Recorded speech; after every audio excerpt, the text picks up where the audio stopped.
দেওয়ার চক্রান্ত, অর্থাৎ আম্বানি আদানিদের হাতে তুলে দেওয়ার চক্রান্ত।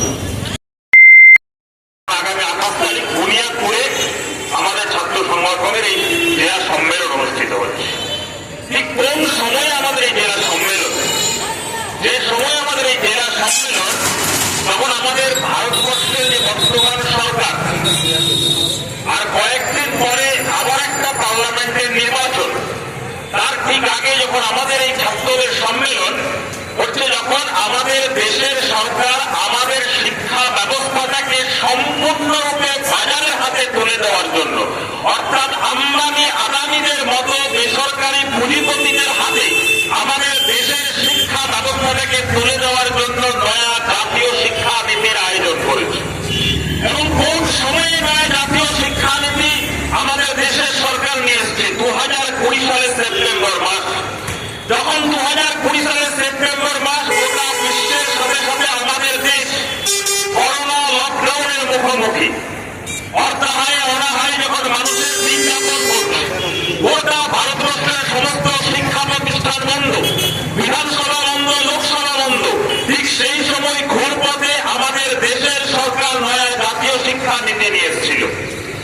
এবং আমাদের সেই সময় আমাদের ছাত্র সংগঠন পিএসইউ তার সাংগঠনিক ক্ষমতায় গোটা ভারতবর্ষের বিভিন্ন প্রান্তে নয়া জাতীয় শিক্ষানীতিকে বাতিলের দাবিতে ছাত্র আন্দোলনকে সংগঠিত করেছে।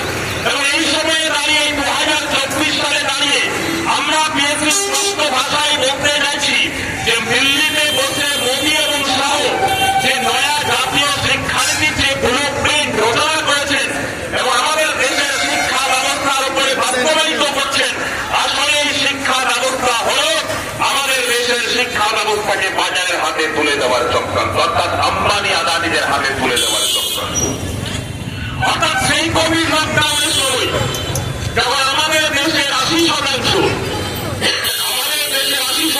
যে গরিব পরিবারকে আমরা দেখেছিলাম যে 20 টাকা, 30 টাকা, 40 টাকা রোজগার করতে যখন তাদের ভয়ঙ্কর সমস্যার সম্মুখীন হয়েছিল, লকডাউনের সময় অনলাইনে যে শিক্ষার সুযোগ, সেই সুযোগ থেকে যারা বঞ্চিত হয়েছিল, সেই পরিবারের ছাত্র ছাত্রীদেরকে শিক্ষার আঙিনা থেকে দূরে সরিয়ে দেওয়ার জন্যই এই নয়া জাতীয় শিক্ষানীতি আমাদের দেশের সরকার বাস্তবায়িত করতে চাইছে।